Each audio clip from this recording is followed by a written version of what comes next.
오늘 말씀은 고린도전서 2장 6절에서 9절까지 봉독하겠습니다.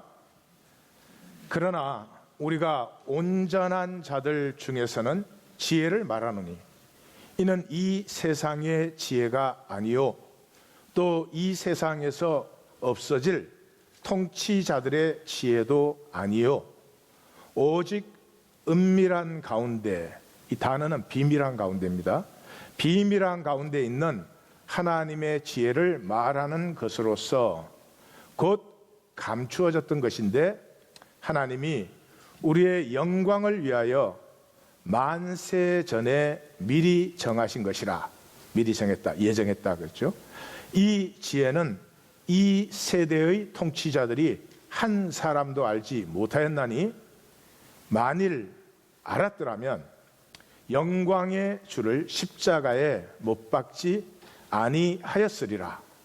기록된 바 하나님이 자기를 사랑하는 자들을 위하여 예비하신 모든 것은 눈으로 보지 못하고 귀로 듣지 못하고 사람의 마음으로 생각하지도 못하였다 함과 같으니라. 아멘. 이 본문을 묵상하다가 아주 오래전 얘기, 까맣게 잊어먹었던 얘기가 생각이 났어요. 신학교에서 공부하고 있을 때인데 그 백인 남학생 하나가 그 신약 시간이었어요. 그 가룟 유다에 대해서, 가룟 유다가 어쨌든 섭리를 이룬 것 아니냐, 그 가룟 유다가 또 가룟 유다 짓을 안 했으면 누군가는 그걸 해야 되니까 가룟 유다도 뭐 꼭 필요한 사람이고 뭐 정죄해서 안 된다 이렇게 이제 얘기를 했어요. 그것도 맞는 말이기도 하고 그럴듯한 말이기도 하고 그런 다들 듣고 있었어요. 근데 다 듣고 제가 뜬금없이 질문을 했습니다. 그래서 너는 가룟 유다가 되고 싶다는 거냐? 그랬더니 그냥 분위기가 너무 썰렁해져 버렸어요. 그때나 지금이나 저의 은사는 똑같은 것 같아요. 근데 그때 제가 질문을 했을 때 그 학생이 이렇게 딱 멈추는, 잠깐이지만 딱 멈추고 망설이는, 그것이 이 본문을 묵상하는데 까맣게 생각도 한번 안 한 일인데 생각이 났어요. 우리의 삶이 그런 것 같아요. 우리가 논리로 온갖 것들을 얘기하고 말하는데 우리의 중심은 사실 우리가 말하는 논리와는 사실 전혀 상관이 없을 수도 있다 하는 것 때문에 그 얘기가 생각이 난 것 같아요. 그래서 오늘 말씀 나눔은 두 사람, 우리가 결코 되고 싶지 않은, 우리 중에 가룟 유다 되고 싶은 사람은 없죠. 뭐 정당하든 잘했든 못했든 그런 것 상관없이 그냥 그런 사람은 되고 싶지 않죠. 그래서 그렇게 되고 싶지 않은 두 사람을 한국에서 하나, 미국에서 하나 샘플로 뽑았습니다. 전두환 대통령이 특별히 나쁘거나 그런 것보다도 그거야 역사가 할 문제겠고, 제가 뽑은 이유는 너무나 퍼펙트 익젬플이기 때문에. 전두환 대통령 5년 동안에 한국 역사에 처음으로 물가 상승률을 잡았습니다. 물가 상승률이 한국이 21.4%였는데 7.2%로 줄였어요. 그래서 물가가 3% 이하로 상승이 된 것은 전두환 대통령 때 처음이었어요. 그리고 만성 무역 적자를 우리가 가지고 있었는데 그때부터 134억 불의 무역 적자를 145억 불의 무역 흑자로 돌려놨어요. 그리고 88 올림픽이 그때까지 세계에서 최고 많이 참가한 올림픽이에요. 그리고 단임제 약속을 딱 지켰어요. 뭐 하여튼 물가를 잡았죠. 무역 흑자를 했죠. 인플레이션을 잡았죠. 또 약간 코미디 같은 것도 많이 했어요. 막 평화댐 만든다 이래가지고 그것도 만들고 지금까지 그 쓸모 있다 없다 그런 것 같은데, 그 다음에 이제 또 그 광주 사태 이후에 사람들의 마음이 굉장히 힘드니까 그 조용필이를 막 띄웠죠. 그래서 대한민국을 뽕짝 민국으로 예, 조용필 노래 잘 부르는 가수예요. 근데 이용을 잘한 거죠. 그리고 카바레 허가를 많이 해주고, 그때 혹시 저하고 만난 분 있으세요?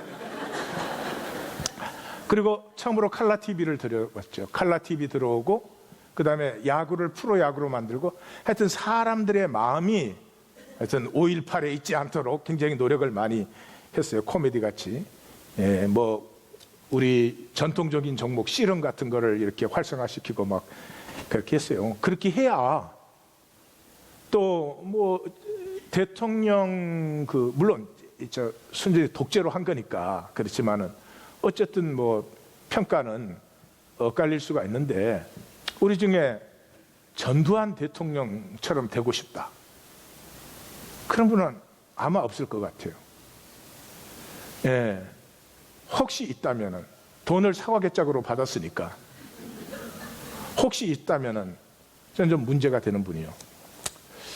미국에서는 팻 로버슨, 이 팻 로버슨은 대학교를 졸업하고 예일대를 졸업했습니다. 예일 법대도 졸업했습니다. 그리고 한국전에 자원해서 참여했어요. 그리고 전쟁 끝나고 와서는, 그때가 TV 시대가 열릴 때 그 아버지가 굉장히 부자거든요. 그래서 TV 복음 방송을 열어가지고 복음 방송 재벌입니다. 1988년에는 그 아버지 부시와 함께 공화당 대통령 후보로 뛰었어요. 그때까지 괜찮았는데 대통령 후보 되는 바람에 사실은 좀 쫄라당 망한 편이에요. 왜냐 그러면 부시도 그 2차 대전에 그 유럽전에 그 공군 파일럿으로 참여한 사람이에요. 죽음의 고비도 많이 넘기고 그랬죠.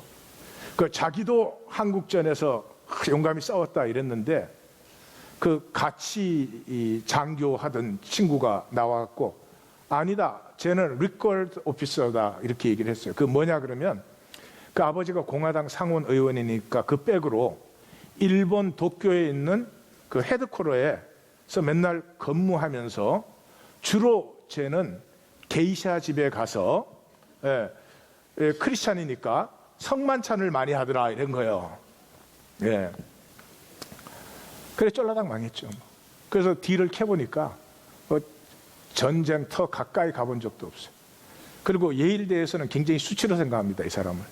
왜냐 그러면 변호사 시험, 일단 학교 들어간 게 이제 자기 아버지 백으로 들어간 건데, 변호사 시험을 전부 낙방을 했어요.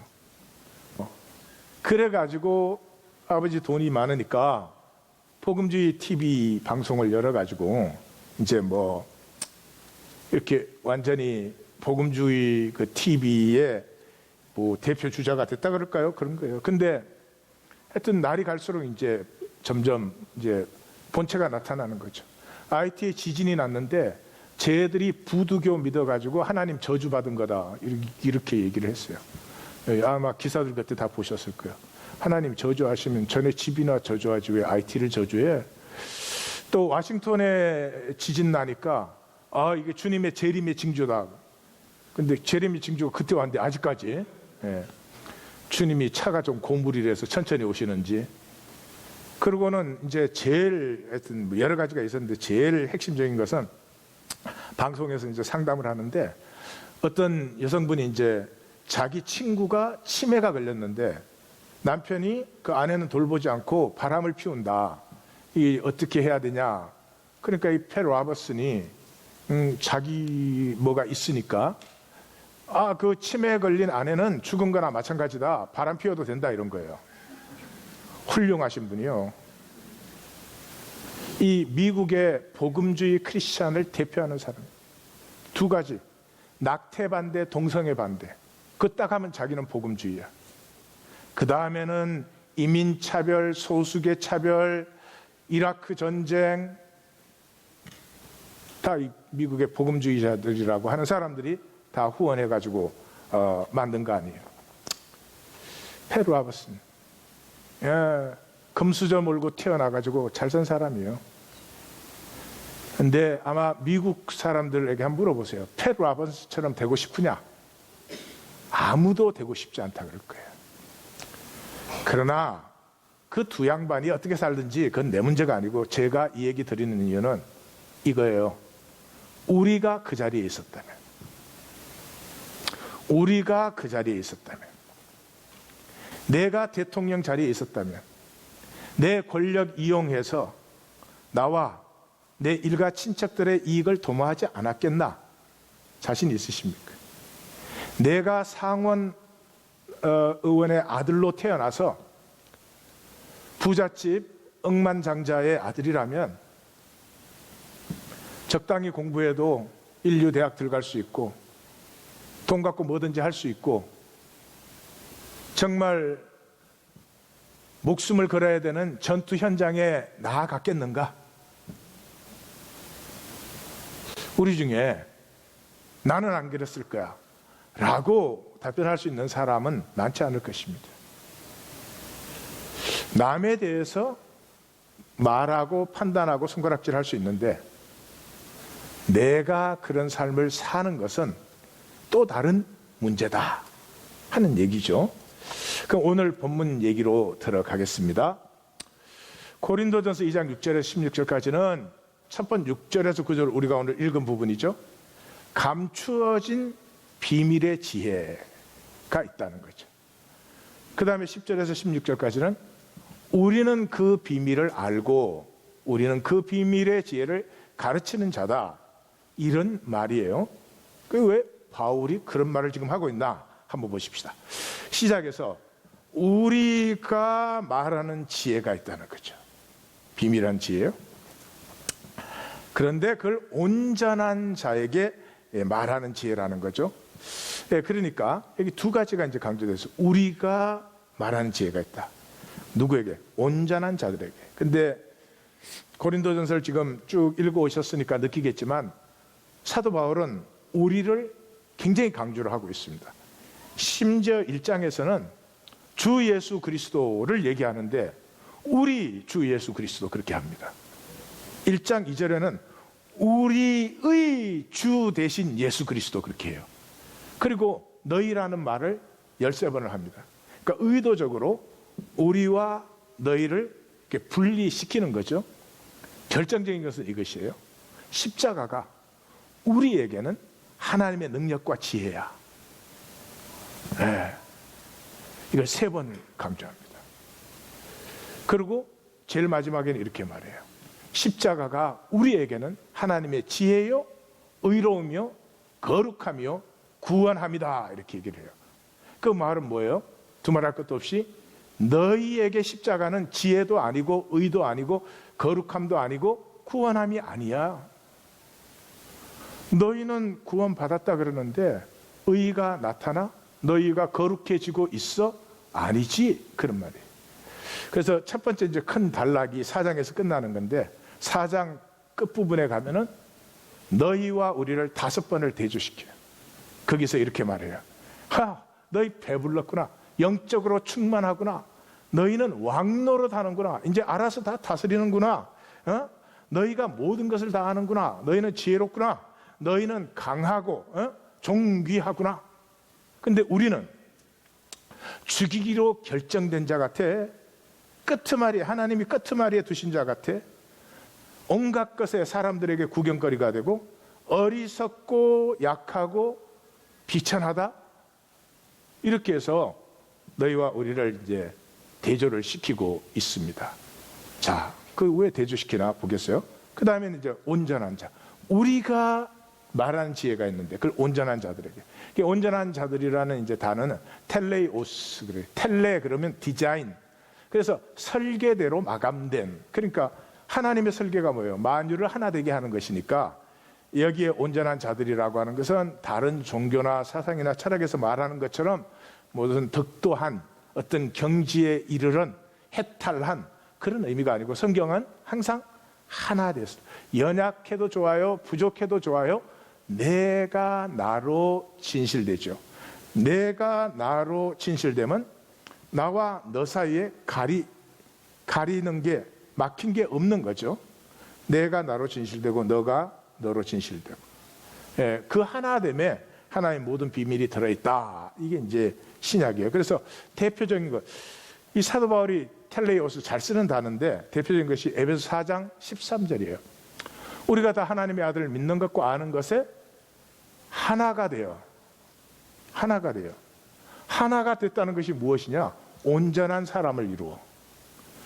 하나가 된 것이 온전한 사람을 이루고, 그 온전한 사람을 이루면 그리스도의 장성한 분량이 충만한 데까지. 그건 개인이 아니죠. 그리스도의 장성한 분량이 충만해야 이하권이가 돼요? 그럼 말이 안 되는 거죠. 그러니까 여기서 온전한 사람이라고 하는 것은 앞에서 말하는 것과 같이 하나 된 것을 얘기한다. 이것은 뭐 사도 바울의 서신에 계속해서 나와요. 각 사람을 그리스도 안에서 완전한 자로, 텔레오스예요. 완전한 자로 세웠는데 그리스도 안에서, 또 2장 2절에서는 사랑 안에서 연합하여, 이렇게 해서 이 온전한 사람이라고 하는 것은 하나됨. 그러니까 하나가 될 때 보이는 비밀이 있어요. 그 지혜가 있어요. 그걸 비밀의 지혜 지금 이렇게 부르는데, 무슨 뭐 특별하거나 숨겨놓은 게 아니고요. 하나가 돼야 보여요. 예, 단절되어 있는 상태에서는 볼 생각도 없겠지만 보이지도 않는 것이죠. 그것을 이제 사도 바울이 설명을 합니다. 비밀한 가운데 있는 하나님의 지혜인데 감추어졌던 것이다. 이렇게 감추어졌다. 그러니까 여기 감추어졌다는 것은 하나님이 못 보게 막아놨다는 게 아니고, 다 이렇게 드러내놨지만 우리의 관심이 거기에 있지 않기 때문에 전혀 안 보여요. 자, 그래서 이 비밀의 문제는 무슨 뭐 능력이나 이런 것의 문제가 아니고 에고, 중심의 문제요. 자, 이것은 이 세대의 통치자들이 알지 못해요. 왜? 증거가 있어. 왜? 알았다면 영광의 주를 십자가에 못 박았을 리가 없죠. 몰랐기 때문에 영광의 주를 십자가에 못 박았다. 그리고 이렇게 말해요. 하나님께서 자기를 사랑하는 자들을 위하여 예비하신 것은, 이 표현을 잘 보세요. 하나님이 자기 백성을 위하여 예비하신 것, 이러면 되잖아요. 또 하나님이 자기 자녀를 위해서 예비하신 것, 이렇게 말하면 되잖아요. 근데 그렇게 표현을 안 하고 하나님이 자기를 사랑하는 자들을 위하여서. 그러니까 하나님은 누구와 하나죠? 하나님을 사랑하는 자와 하나죠. 그래서 자기를 하나님과 하나 된 사람들을 위하여 그 예비하신 것은, 하나가 아닌 사람은, 하나인 것에 관심이 없는 사람은 보지도 못하고 듣지도 못하고 생각도 못해요. 지금 제 말씀을 다 똑같이 듣고 있죠? 그러나 만나는 것은 다 달라요. 자, 그 다음에 이제 10절에서 16절까지는 그 하나님의 비밀을, 그 하나님의 깊은 것을 우리가 가르친다, 그런 얘기예요. 그래서 하나님의 깊은 것을 통달하시는 성령께서 우리에게 보여주셨다. 그러면서 11절은 예화예요. 자, 사람의 속에 있는 걸 사람의 영만, 이하권이 속에 있는 걸 이하권이 영만 알지. 여러분이 알아요? 이하권이 속에 있는 건 이하권이 영이 제일 잘 알죠. 그와 마찬가지로 하나님의 깊은 것은 하나님의 영이 아는데, 그 하나님의 영이 우리에게 가르쳐 주신 것이다. 우리가 성령께서 우리에게 가르쳐 주신 것은 우리가 세상의 영을 받지 아니하고 하나님의 영을 받았기 때문에, 그래서 성령이 가르쳐 주셨고, 그래서 우리는 하나님이 은혜로 주신 것을 안다. 당연한 말 같아요? 아니에요. 하나님이 은혜로 주신 것이 무엇인지를 알면은 신앙생활이 대번에 달라집니다. 이 세상 지혜는 간단해요. 돈을 많이 주면 복인 줄 알아요. 그러니까 돈 많이 주는 일에 우리 열심을 낼까요? 안 낼까요? 그런데 하나님이 은혜로 주시는 건 10만 불하고 대조할 게 아니에요. 그 가치가. 그런데 그 가치는 몰라. 관심이 없어요. 그래서 하나님의 일에는 사정이 많이 생겨. 상황이. 그 상황만 없으면 우리가 다 성자가 됐을 텐데, 그죠? 그놈의 상황이 맨날 생기는지. 그래서 육에 속한 사람은, 그래서 이렇게 영적인 것은 영적인 것으로만 분별을 하기 때문에 육에 속한 사람은 영의 일을 받지 않아요. 왜? 어리석게 보이고 알지도 못해요. 그런데 영적인 사람은, 여기 우리 번역은 신령한 사람은 그랬는데, 하여튼 고린도전서에 신령한 이게 계속 나오는데 무조건 영적인 그렇게 읽으시면 됩니다. 그냥 성령이란 뜻이에요. 영적인 자는 모든 것을 판단하나 자기는 아무개도 판단받지 않는다. 영적인 사람은 이 현상이 아니고 본질을 이미 보는 사람이에요. 그러니까 모든 걸 알지. 근데 현상만 보는 사람이 날 보고 나한테 뭐라고 해야 그건 아무런 의미가 상관이 없는 거죠. 그래서 총 결론이 이거예요. 누가 주의 마음을 알아서 주를 가르치겠느냐? 너희가 지금 뭘 좀 배워갖고 뭐 잘도 말도 하고 뭐 서로 가르치고 난리를 치는데, 주를 가르치는 사람이 누구냐? 우리가 그리스도의 마음을 가졌다. 그래서 우리가 이 그리스도의 비밀한 지혜를 가르치는 것이다. 이런 것이죠. 그리스도의 마음이 뭐예요? 그리스도의 마음은 뭐 사랑과 은혜와 좋은 것들이 많겠죠. 그러나 그 모든 것의 핵심은 뭐예요? 그리스도는 만유를 하나 되게 하시잖아요. 그러니까 그리스도의 마음은 하나 되게 하는 거죠. 벌써 여기 사도 바울의 그 의도가 이제 슬슬 눈치채어지시죠? 이 고린도는 뭐 하여튼 아볼로파, 바울파 난리들을 치고 있으니까 그리스도의 마음을 가져야 그리스도를 가르치지. 너네들이 무슨 뭐 서로 아볼로파는 바울파 보고 우리한테 배워, 그러고 베드로파는 아볼로파한테 우리한테 배워, 이런 웃기는 짓거리들을 하고 있죠. 그래서 나의 의식이 이 높은 의식이냐 낮은 의식이냐 그걸 측정하는 아주 확실한 방법이 있어요. 그건 이거예요. 우리 그럴 때 누가 생각나나? 우리 그러면 자기 가족밖에 없는 사람이죠. 그건 그냥 동물로 태어난 본능이죠. 근데 우리 그러면 민족 전체가 우리인 사람도 있죠. 백범 선생님이라든지 뭐 깐디라든지. 그러니까 의식의 높이와 우리의 크기는 정비례하는 거예요. 그리고 의식이 높은 만큼 복된 삶을 살아요. 여러분, 낮은 의식에 뭐를 담겠어요? 낮은 의식에 영광을 담을 수 있습니까? 낮은 의식에 사랑을 담을 수 있습니까? 아름다움과 존귀함을 담을 수 있습니까? 없어요. 담고 싶은 생각은 뭐 꿀떡 같겠지만 안 되는 거죠. 자, 이것이 오늘 본문이에요. 자, 사도 바울은 왜 이런 얘기를 얘기하고 있나? 첫 번째, 고린도교의 문제를 진단하고 있는 거죠. 첫 번째는 천박함이에요. 우리 첫 번째 설교 고린도의 배경에 대해서 나눌 때 보았죠.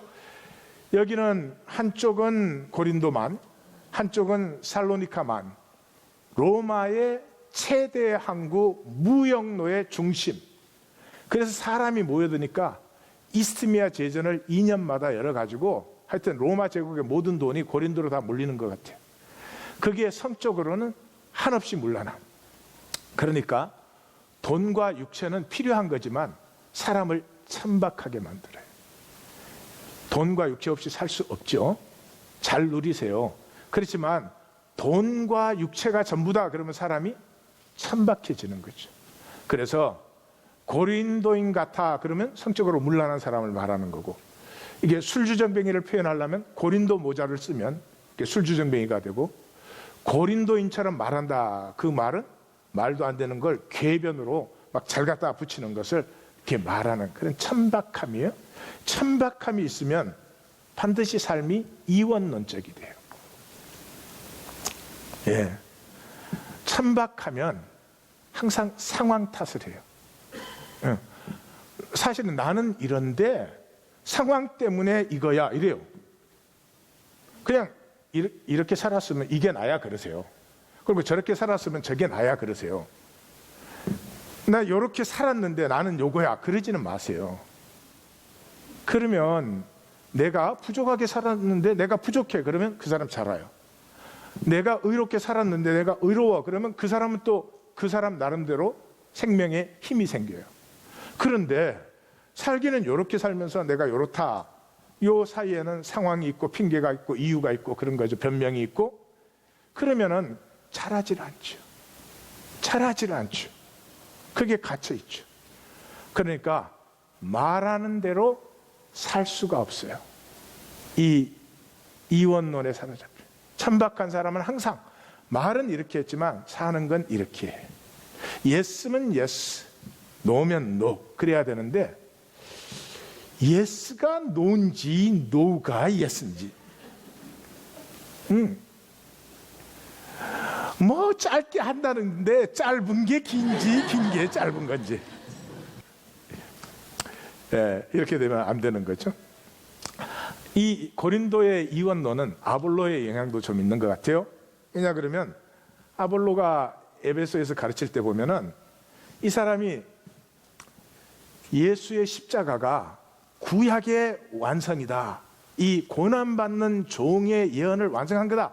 그건 아주 잘 설명을 했어요. 근데 뭐라고요? 성령은 있는지도 몰랐어요. 다시 말해서 이 아볼로가 아주 잘 설명을 하는데 이 아볼로에게서는 십자가를 이해는 할 수는 있는데 십자가의 아픔을 만나지도 느끼지도 못해요. 머리로 이해의 대상이지 내 삶의 대상이 아니에요, 십자가가. 그러니까 십자가는 피해야 되는 거죠. 십자가는 예수님이 지셨으니까 나는 안 지는 것. 아니, 그럼 예수님이 말 잘못하신 거지. 자기 십자가를 지고 나를 따르라 그랬으니까. 십자가 뭐 많은 것을 내포하고 있지만 십자가의 핵심은 아픔이에요. 아픔이에요. 우리 삶이 어디서 망할까요? 아픔을 피하는 데서. 우리는 아주 어릴 때로부터 아픔을 피하죠. 억눌러 버리죠. 아픔을 보이지 않으려고. 아프면 지는 거니까. 아프면 억눌리니까. 그럼 그 아픔이 어디로 가요? 안 가요? 제가 예수를 믿었어요. 예수를 믿었는데 제 친구들이 뭘 좀 잘못하면, 그 잘못했다는 말은 내가 파워 포지션에 있는 거야. 그러면 그 말을 하는데 그냥 말을 하는 게 아니고 너 잘못했다 뭐 이게 아니고 아프게 하려고 말을 하는 거예요. 근데 세상에 다 잊어먹은 얘기가, 그 왜 그렇게 생생하게 그 표정 그 자리 그대로 다 보여요. 그러니까 창피해서 어떻게 못하고 교회 끝나고 사람들이 다 떠나고 나면 혼자 십자가 밑에 앉아가지고 떼굴떼굴 굴르는 거예요. 세상에 제일 힘든 것이 내가 얼마나 악한지를 만나는 거예요. 세상에 뭐 친구가 그런 잘못할 수도 있지. 근데 그거를 틈타 갖고 그냥 가슴을 쪼개는 얘기를 하는 거죠. 사람이 미치는 거예요. 수도 없이 떠오릅니다. 근데 은혜는 이것이죠. 제가 15년 만에 한국을 나갔어요. 그래서 친구들한테 용서해달라고 했죠. 그 친구들이 한결같이 그래요. 야, 네가 그랬어? 난 기억도 안 나, 임마. 별걸 다 갖고 자식이.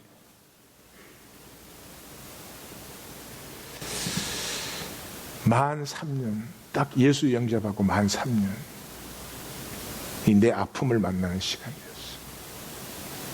예수 영접하시면 자기 아픔을 만날 수 있어요. 예수 가지고 또 이렇게 방패 만드는 사람도 있죠. 종교인들.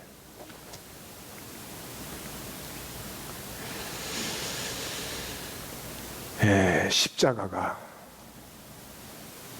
고린도 교회 교인들에게는 자기들의 의를 주장하는 방패였습니다. 사도 바울은 그 십자가에서 죽었습니다. 그리고 다시 태어났습니다. 그러니까 이 말은 이렇게 하지만 삶은 여기에 있는 그 이원론적인 삶이 딱 나타나면 가장 먼저 나타나는 것이 단절입니다. 그렇지 않겠어요? 남편하고도 하나가 안 되죠. 내가 말은 이렇게 하지만 내 중심은 또 딴 데 있으니까 단절이에요. 그래서 고린도 교회 분파는 전부 얘기해요. 그 다음에 이제 사장이 끝나고 나서는 말도 못하는 짓거리들을 해요. 음행에, 법정성사에, 우상제물에, 바울의 사도권 가지고 시비 거는 사람 별로 일이 다 일어나요. 핵심은 어디에 있어요? 단절이에요. 너와 너 자신이 하나가 아니야. 겉으로는 이렇게 하는데 진정한 너는 전혀 딴 데 있는 거죠. 그것을 사도 바울은 진단하고 들어가는 거죠. 그래서 사도 바울이 여기까지의 진단을 보면 간단해요. 핵심이 어디에 있느냐 그러면 우리에게는 십자가만이 지혜와 능력인데 너희에게는 십자가가 지혜도 아니고 능력도 아니야. 사랑하는 성도님들, 십자가가 지혜고 능력이십니까? 십자가를 원하십니까?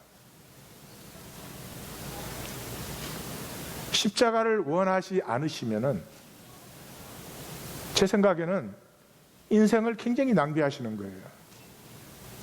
여기가 우리 주 예수 그리스도의 이름으로 모이는 유일한 이유는 십자가를 살기 위해서예요. 십자가보다 존귀한 것이 없어요. 십자가처럼 아름다운 것이 없어요. 십자가처럼 순결한 것이 세상에 없어요. 십자가 같은 영광은 세상에 없어요. 만약에 내가 십자가를 살 수 있다면 영광 중에 영광이죠. 그러나 종교인들은 십자가를 머리로 이해한 것이니까. 십자가는 아프고 힘들고 그런 것만 아는 거죠. 십자가의 실제. 내가 십자가를 살기 시작할 때 내 안에서 피어난 나의 생명, 존귀해지고 숭고해지고 신비해지고 아름답고 순결해지는 이 생명을 모르니까 십자가가 피할 거리가 되는 거죠. 그래서 사도 바울은 말하잖아요. 고린도서에서 아무도 성령이 아니고는 예수를 저주할 자라고 부를 수밖에 없다. 십자가가 저주로 보이는 거죠. 그래서 십자가를 다시 봐요. 십자가는 교리적 이해, 십자가에서 내 죄가 사함을 받았대. 그건 조금 웃기는 겁니다. 웃기는 거요. 십자가를 느끼지 못하는데, 십자가가 나의 실제가 아닌데, 십자가를 만나면요, 그 앞에 내가 너무 악하잖아요. 십자가의 그 주님의 마음, 사랑이 너무 깨끗하고 순결하시기 때문에, 너무 사랑이시기 때문에 나를 그냥 받아준다는데 내가 그걸 받을 수가 없잖아요. 내가 너무 악하니까, 내가 너무 거짓되니까 이게 나를 미치게 만들어요. 나의 너무 거짓됨, 악함. 그래서 그 십자가 앞에 너무나 두렵고 떨림. 그것이 십자가입니다. 그것을 만날 때까지 우리는 껍질로 사는 겁니다. 육체로 삽니다. 허무한 줄 알면서도 계속 삽니다. 어떻게 되지가 않습니다. 십자가에서 죄사함이 이루어졌어요. 우리는 그 죄를 이렇게 생각합니다. 살인, 강도 이런 거 하는 건 줄 알아요. 우리는 살인, 강도, 사기를 직접적으로 안 하잖아요. 우린 돌려서 하죠. 그래서 종교인들은 난 살인 안 하고 강도짓 안 하고 사기 안 치니까 나 의로워 이래요. 천만의 말씀. 그런 정도의 차원이 아니에요. 죄라는 말이 하타라는 단어예요. 히브리어로. 헬라어로는 하말티아. 양쪽의 의미가 똑같아요. 목표를 빗나갔다는 거죠. 목표를 빗나갔다는 거죠. 그러니까 목표를 빗나갔다 그러면 뭐 되게 그런 예화 들어보셨죠. 화살을 쐈는데 관역을 못 맞췄다. 맞긴 맞는 말이에요. 여기 성경적인 의미는 이거예요. 하나님이 나를 하나님의 형상으로 창조하셨어요. 근데 내 삶이 그걸 미스하고 있어요. 그 하나님의 형상의 아름다움, 하나님의 형상의 높은 의식을 향하지 않고 낮은 의식으로 천박하게 살아가는 거예요. 편하기만 하면 되는 거예요. 나한테 이익만 되면 되는 거예요. 하나님이 은혜로 주신 것을 전혀 보지 못해요. 무엇을 패하고 있으며 무엇을 지키는지가 전혀 안 보여요. 그래서 지킬 것을 패하고 패할 것을 지키는 이런 일이 생겨나는 거죠. Miss the mark, missing the target. 죄는 살인, 강도, 사기치는 게 아니고요. 그 다 죄에서 나온 심텀들이죠. 죄는 하나님의 형상을 향해야 될 우리가, 그 아름다움을 향해야 될 우리가 너무 천박하게 사는 것이 성경적으로 죄예요. 성경은 무슨 윤리책이 아닙니다. 그러면 의는 뭐냐? 의는 히브리어로 째데크 그래요. 근데 저 째데크라는 말은 이제 개인적인 의를 말할 때 주로 쓰고, 사회적인 공의를 쓸 때는 미슈파트 그런 말을 써요. 미슈파트. 그래서 이제 이 개인적인 의, 이 사회적인 의가 주로 선지서에 나오죠. 선지서에 나오는데 대개 둘이 같이 나와요. 짝으로 나와요. 그래서 둘이 같이 나오는 게 30번이 넘어요. 그런데 기본적인 의미는 똑같아요. 저 째데크라는 의미는 저울과 자가 정확하다 이런 거예요. 그러니까 한 대를 빌려줄 때는 9홉짜리에다가 딱 줘. 받을 때는 한 대 한 홉짜리로 받아. 뭐 그런 얘기 들어보셨죠? 표정 그러고 있어. 내가 다 알아, 들은 거. 그러면 안 되니까 이제 저울과 자가 정확하다 그런 뜻이에요. 그 미시파트도 기본 의미가 똑같아요. 그 자체이다, 그대로이다 그런 뜻이에요. 이거를 기독교는 윤리적인 의미가 못 가져요.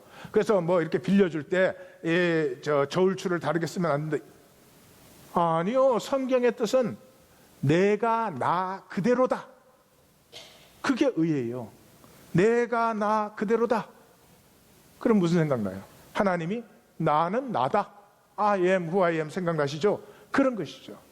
사랑하는 성도님들, 의라고 하는 것은 뭐 봉사, 구제 등등등 그런 게 다 있겠지만은 그거 몸을 불사르게 내어줘도 그게 의가 안 돼요. 내가 나를 지키지 아니하면. 다 아시죠? 내 안에 존귀함이 있어요. 내 안에 순결함이 있습니다.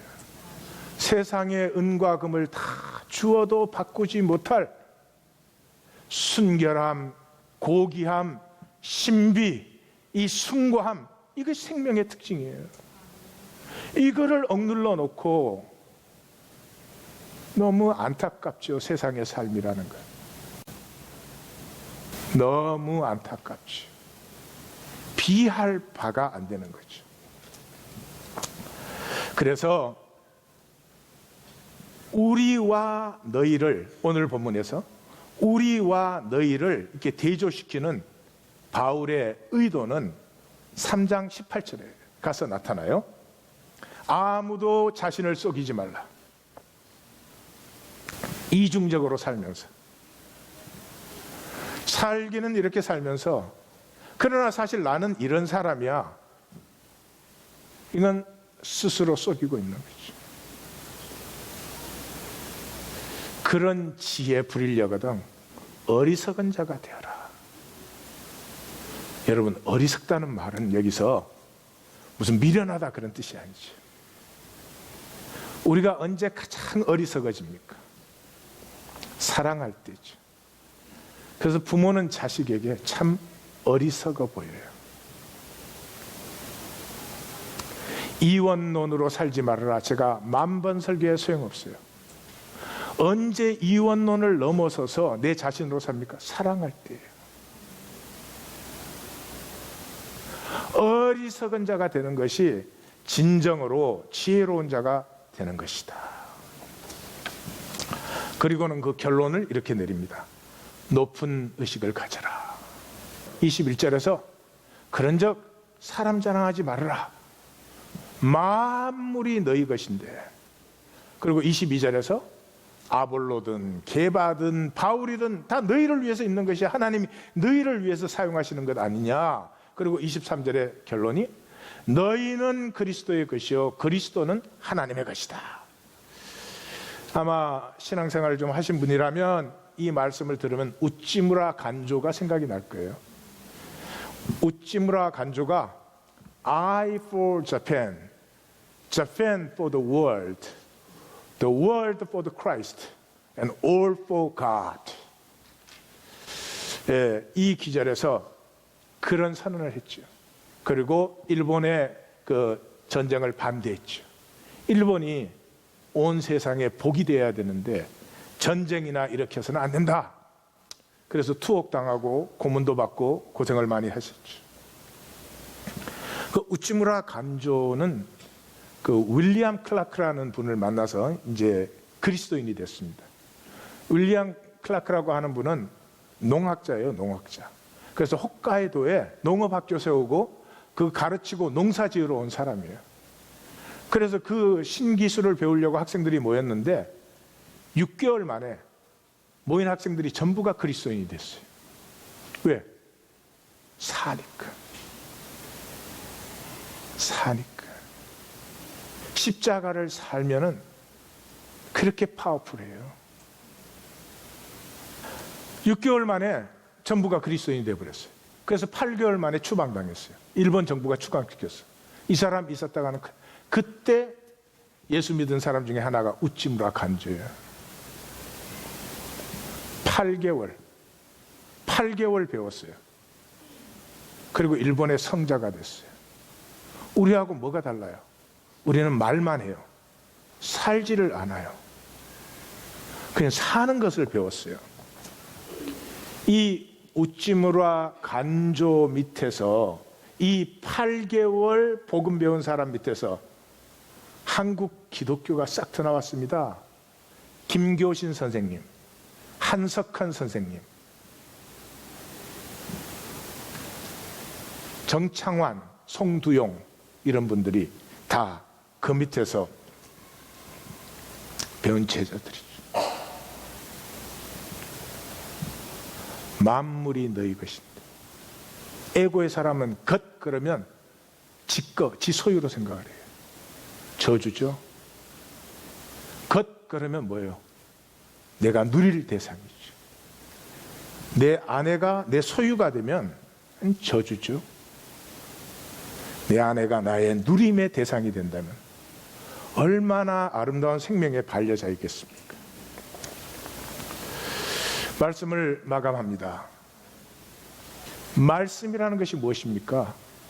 예수 그리스도의 십자가와 부활과 성령의 임함으로 새 시간이 임했다는 거죠.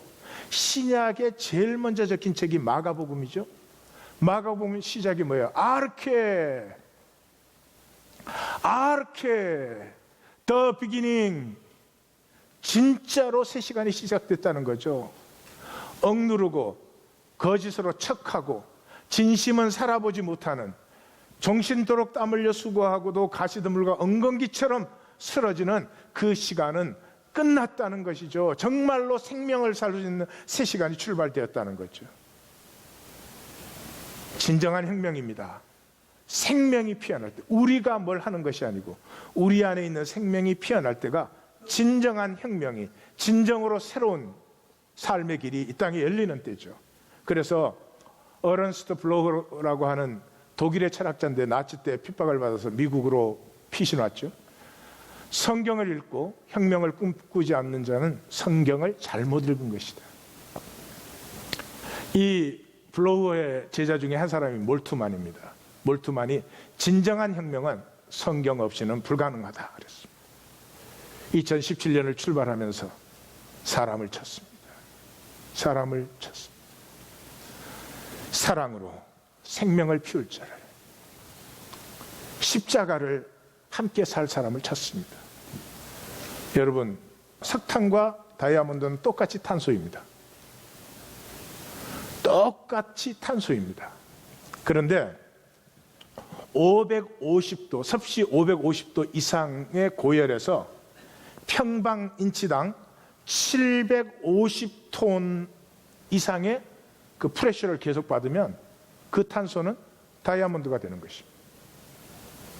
우리 지구에 있는 탄소 중에서 다이아몬드가 된 것은 몇 퍼센트나 될까요?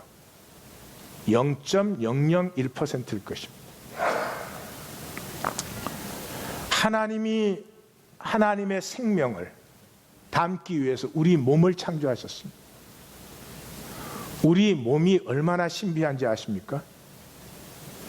온 우주를 구성하는 원소는 대부분이 수소와 헬륨밖에 없습니다. 우리 몸을 만드는 인이라든지 철이라든지 유황이라든지 이런 것은 우주에 존재하지 않습니다.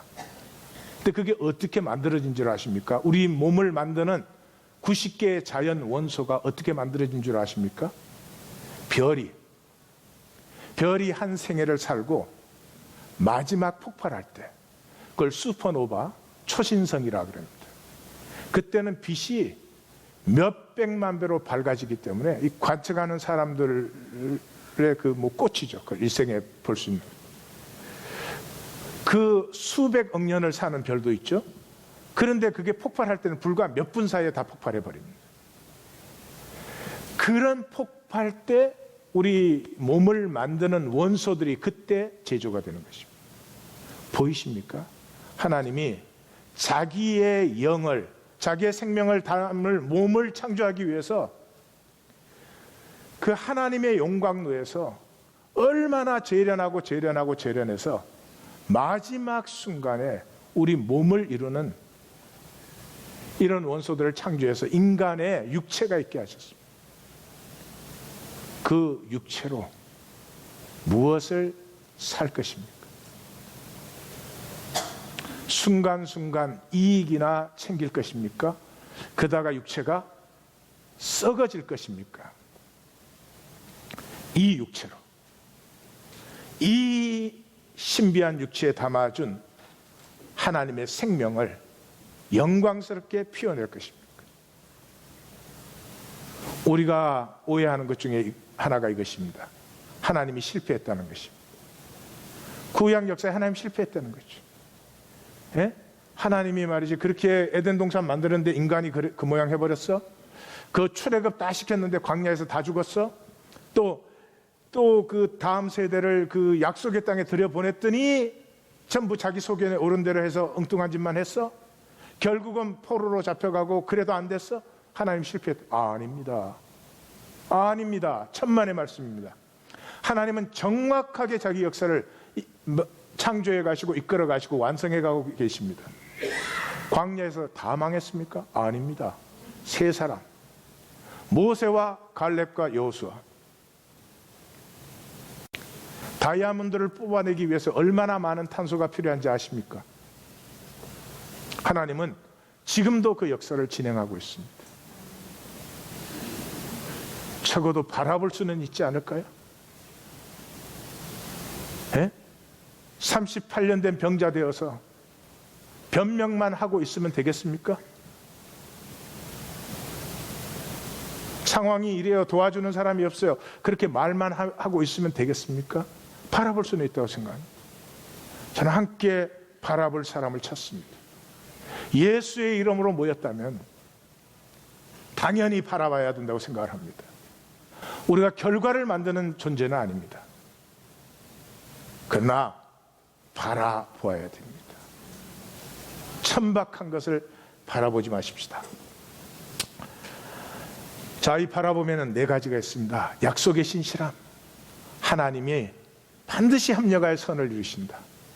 의가 완성되는 것이지 죄가 완성되는 것은 아니다 하는 이 섭리의 약속을 믿는 것입니다. 이 섭리의 약속을 믿는 사람은 순수해집니다. 그 꿈에 순수해집니다. 계산을 놓고 열정으로 삽니다. 속지 마십시오. 우리 일생의 모든 계산을 다 합해도 한순간 열정으로 산 것만 못합니다. 여기에서 비로소 우리는 불안이 아니라 믿음의 삶이 가능해집니다. 미래를 조종하려는 것이 아니라 미래는 하나님이, 결과는 하나님의 것이고 나는 지금 여기를 누리는 것입니다. 지금 여기를 누린다는 말은 지금 여기를 모면하기 위해서 거짓말, 언변, 온갖 테크닉, 기술을 부리는 게 아니고요. 그렇게 사는 삶이 자꾸 무거워집니다. 갈수록 내 언변과 거짓으로 컨트롤해야 되니 쌓여서 나이가 들면은 힘들어집니다. 살고 싶은 마음이 있어도 힘들어집니다. 그러나 내가 지금 여기 부족해도, 내가 죽일 죄인이라 할지라도 지금 여기에 내 모습 그대로인 사람은 그 모습 그대로 지금 현재를 맞이했기 때문에 다음 순간이 새로운 시간입니다. 내가 지고 가는 짐이 아니고요, 수고하고 무거운 짐이 아니고 내일 날이 밝을 때 새 날로 받을 수 있습니다. 어제까지의 삶은 하나님께 맡긴 것이고요, 내 모습 그대로 하나님께 드린 것이고 새 날은 새롭게 받습니다. 그래서 가볍습니다. 가벼우면 어떤 일이 일어나죠?